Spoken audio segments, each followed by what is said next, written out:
What's up guys? For today's video, for today's vlog. Ngayong araw nga ang sabi ni Kuya Disoy, bumalik kami sa Balingasay para magkadya-kadya ng isda at para mag-food trip. Nakibudol fight na, binigyan pa kami ng isang palangga ng isda. Solve na naman ang mga kabuli. Tara at samahan nyo kami. Let's go! Yun, salamin ka. Hindi lang ano. Mukha talaga.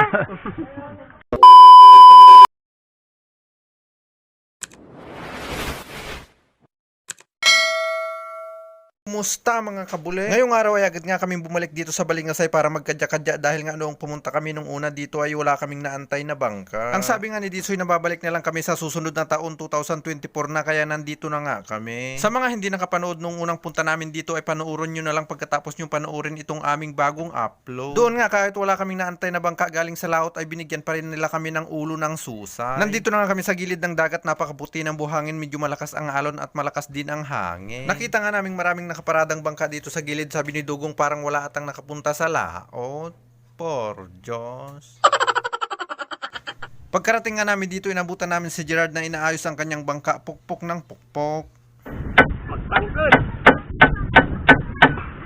Lumaot nga daw sila kagabi pero agad din silang umuwi dahil biglang lumakas ang hangin at alon na ang tawag dito sa amin ay aramag. Kapag aramag na nga mga kabuli ay mas mabuting umuwi na lamang kaysa makipagsapalaran. Dahil nga hindi naman matutumbasan ng huli nating isda ang ating buhay. Dahil nga hindi sila makapaglaot ng ilang araw dahil aramag ay may pagkakataon silang i-repair ang kanilang bangka. Para naman kung pwede na nga daw ulit pumalaot ay pulido ang kanilang bangka kondisyon. Mabuti na lang nga may nahuli pa rin silang isda kagabi kaya umakyat na sa bangka si Boy Sampa for inspection. Kumuha na nga ng isdang pang-ihaw si Kuya Disoy dahil magpupod trip muna daw kami bago kami umuwi. Dito nga ikinapala na nga ni Disoy ang kanyang manipis na mukha, kinuha ang lahat ng isda, iniwan ng styrofoam na may natitirang isa. Syempre bago namin kinuha itong mga isda ay nagpaalam nga muna kami sa may-ari. Dahil nga ganito kalakas si Kuya Disoy dito sa kanyang mga pamangkin ay sulit-sulitin ko na, sabi niya. Apat nga pala kami ngayong araw na pumunta dito, ang kasama namin si Ronald Bauson alias Pasio. Sumama nga siya sa amin ngayong araw dahil gusto nga daw niya kumain ng dahon ng saging sa kanin. Binabad na nga muna namin sa dagat itong nakadya-kadya naming isda at pusit dahil yung iba ay nagiyilo. Si Dugong na nga muna ang cameraman namin dyan dahil natatakot nga daw siya sa tubig. Ang sabi ko nga sa kanya na i-video niya kami habang nililinisan naman ang isda pero sa kanya naman nakaharap ang camera. Por Diyos. Pagkatapos nga namin naghugas ng isda, agad na nagsiga si Disoy sa uling dahil siya nga ang siga sa aming grupo. Inihaw na nga namin yung ibang isda na nakadya-kadya namin dahil magbubudol fight nga kami dito ngayong araw. Binalibaliktad na nga ni Dugong ang mga isda para maganda ang pagkaluto, hindi max. Dito nga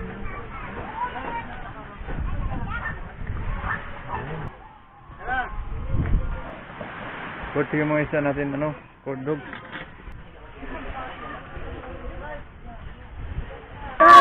Hindi na siya buntot. Mamaya. Buntukan mo na.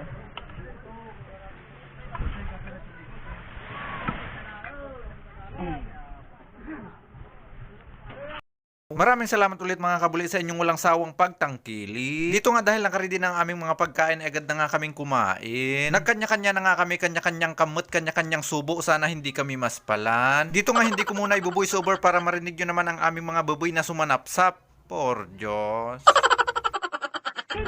Bibili siya ng barko.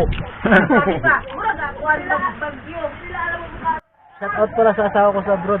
Mahal, bodong pet kami rito. Yun. I-like mo at saka i-share mo ha. Mag-comment ka rin kung maganda yung pagkapasok ng vlog. Likada sa high school.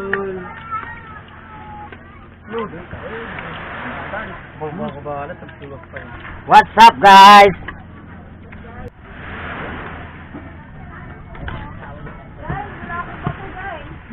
Umangan na guys. Yo, ba't tayo mo siyo?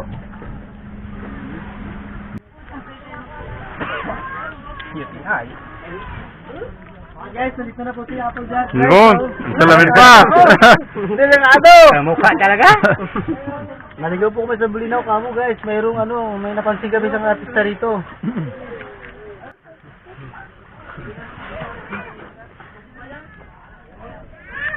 Magkano dahil pang kanin dito sabay. Gulat magkano kaya bili mo? Ano lang to? Ano mong vlogger tayo dati? Naudot lang. Walang mag-iinit. Makalit ang Uber. Dito nga habang kami ay kumakain ay gusto nga lamang namin magpasalamat ng Team Kabuli sa mga nakasama namin mag-food trip ngayong araw. Maraming salamat dahil kahit kalalatag lang kami na pumunta dito ay ayos lamang sa kanila. Sabi nga ni Disoy, babawi na lang kami sa kanila kapag nakabili na kami ng aming eroplano. Por Diyos.